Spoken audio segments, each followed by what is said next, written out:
বাংলাদেশের ফুটবল ফ্যানদের মনের অবস্থা এখন কেমন জানেন? ওই যে আশা ছিল মনে মনে, প্রেম করিব তোমার সনে, এখন দেখি তুমি অন্যজনে। হামজা চৌধুরী বাংলাদেশ দলে খেলবেন, এই এক খবরে দেশের ফুটবল পাড়ায় যে জোয়ার তৈরি হয়েছিল। মনে হচ্ছিল আমরা 2026 বিশ্বকাপে না খেলেও 2030-এ এক পা দিয়ে বসে আছি। ফ্যানরা খুশিতে ফেসবুকে স্ট্যাটাসের বন্যা বয়ে দিয়েছিল। কিন্তু আমরা তো ভুলে গিয়েছিলাম, লাইমলাইটে এখনও বাপুবের নতুন তাবির টিম আর নৈপথ্যের কারিগররা আছেন। ফুটবলের এই জোয়ার দেখে তাদের হয়তো সহ্য হয়নি। তারা ভাবলেন, আরে ফুটবলে এত তাড়াতাড়ি উন্নত হয়ে গেলে তো সমস্যা, মানুষ তো তখন আমাদের কাছে আরও বেশি কিছু চাবে। ব্যাস, ফুটবলের সেই জোয়ারে এমন এক বাদ দিলেন যে জোয়ার এখন উল্টা দিকে চলা শুরু করেছে।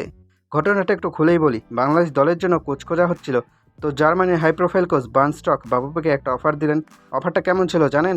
একদম super fresh, buy one get one free অফারের মতো। বেচারা স্টক বললেন, ভাই আমারে মাসে মাত্র $24,000 দিন, কোনো এজেন্ট ফি দেওয়া লাগবে না, আর বোনাস হিসেবে আমি শুধু জাতীয় দল না, আপনাদের বয়সভিত্তিক অনূর্ধ্ব দলগুলোকেও একদম ফ্রিতে কোচিং করাইয়া দেব, কোনো বাড়তি টাকা লাগবে না।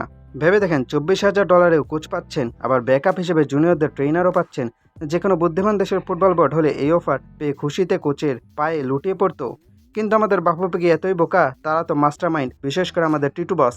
তিনি যখন দেখলেন জার্মানির এই কোচ এত সস্তায় এত বড় অফার দিছে, উনার ইগোতে লাগলো। তিনি ভাবলেন, এত কম টাকায় কোচ রাখলে আমাদের প্রেস্টিজ থাকবে কই, আর ফ্রিতে বয়সভিত্তিক দল সামলাবে, এত খাটাখাটনি আমাদের প্লেয়াররা সহ্য করতে পারবে না।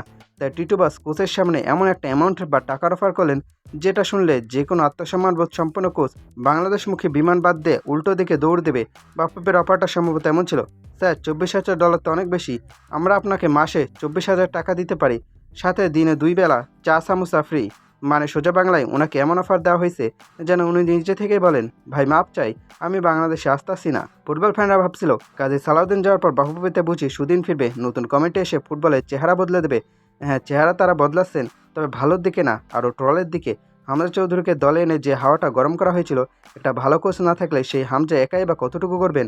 আর্জেন্টিনার মেসিও তো কোচ ছাড়া বিশ্বকাপ জিততে পারে নাই, আর আমাদের বাফুফে ভালো কোচদের তাড়িয়ে দিচ্ছে অদ্ভুত সব কায়দা করে। উনাদের ভাব দেখে মনে হয় উনারা চান না বাংলাদেশ ফুটবল খেলুক, ওনারা চান প্লেয়াররা মাঠে গিয়ে শুধু লুডো খেলুক, আর ওনারা এসি রুমে বসে কফি খাক।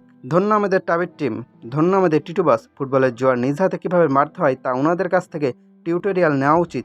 স্টক সাহেব তো বেঁচে গেছেন, কিন্তু আমাদের ফুটবলের কপালে যে আরও কত শুনি আছে তা একমাত্র উপরওয়ালাই জানেন।